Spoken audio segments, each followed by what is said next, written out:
আসসালামু আলাইকুম, Nasima kitchen cooking থেকে আপনাদের সবাইকে জানাই স্বাগতম। গরুর মাংস দিয়ে শর্মা কিভাবে বানাবো সেটি আপনাদের সাথে শেয়ার করব।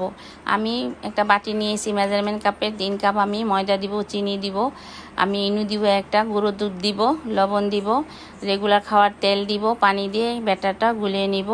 গুলে 1.5 ঘন্টার জন্য আমি রেস্টে রেখে দিব। 1.5 ঘন্টা পর ফিরে এলাম। এখন আমি মাংস নিয়েছি 250 গ্রাম, আদা রসুন দিছি, সয়া সস, আমি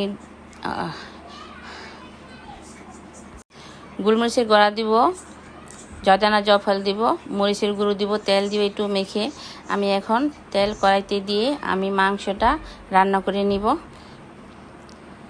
মাংসটা রান্না করে হয়ে গেছে। এখন আমি লিচি কেটে নিব। লিচি কেটে আমি রুটি বানিয়ে নিব। ভিডিওটিতে লাইক আর সাবস্ক্রাইব করতে ভুলবেন না প্লিজ।